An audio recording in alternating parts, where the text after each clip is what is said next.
I remember driving up to do a costume. I went to the toilet and I puked everywhere in the production office because I was just so nervous and so full of anxiety. Ira, he was like, that's just like Dunk. You know what I mean? The tension just continues to build. I wanted it to have that feel like old westerns when the two gunslingers were going to finally do it, and then they choose pistols at dawn. The two sides end up taking on the personality of what this story is about. On the one side, you have the prestige and the entitlement. And on Dunk's side, you have the knights that have made their way. The main directive was to have everything feel violently in Dunk's POV.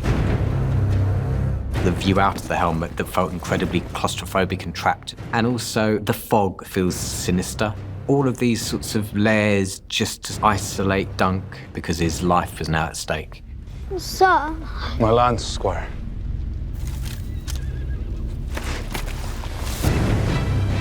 Eggs is extremely nervous because they have the Kingsguard, Maekar, Aryan. They're the best fighters ever. Dunk's probably going to die, and he's trying to get Thunder to charge as much as he can. There's a bond and a love between them, so I imagine he's feeling incredibly helpless. When the horns finally come in, it's unrelenting. It is so loud and uncomfortable for the audience as well as Dunk. He's just completely shell-shocked and frozen in fear. It's understandable. He's spent a day, an entire night, thinking that he's about to die. Dunk's squire for Sir Ireland, but he's never been to war. And thank God for Thunder, because Thunder is the one that gets him going.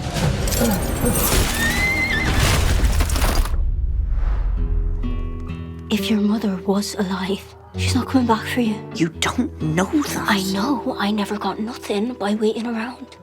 You want a family? Go out there, get a family. The flashback is the building of our particular type of knight and allows us to understand where he's come from. Initially being lost, incredible resilience, pure perseverance, and strength of will. Dunk wanting a better life, but feeling incredibly scared. He needs Rafe to prod him along. In a lot of ways, the same thing happens to him with Egg. He just needs somebody else to challenge him in a new way. Sir Ireland is not an easy man to live with. He drinks and he whores and he slaps him all the time. But he's at heart a good person, and I think Dunk just has a tremendous amount of love and respect for him. But I think it reflects in the way that Dunk treats Egg too, and he sees a lot of himself in Egg. He tries to treat him exactly the way the old man does, but with his kind touch. He gets knocked out and it's just life happening before your eyes, but also something to fight for too. It's his time with Sir Ireland and with Rafe.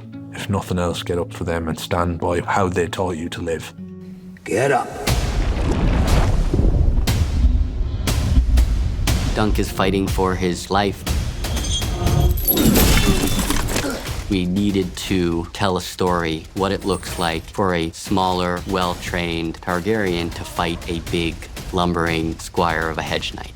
Dunk, for the most part, comes in and is not doing very well, and we need to feel him struggling, we need to feel his confusion. Dunk has this kind of brute strength. I wanted Aryan to be really quick and do really kind of aggressive things. Everything about his fighting style and the weapons he uses is just like nasty, it's pain. Knighthood goes out the window for him in that point.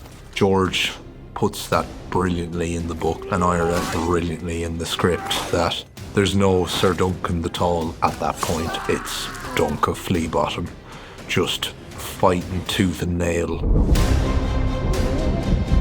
with nothing but grit and determination that he's learned from the hardships throughout his entire life. When Aryan yields, that's enough for Dunk. He was there to defend himself and to survive.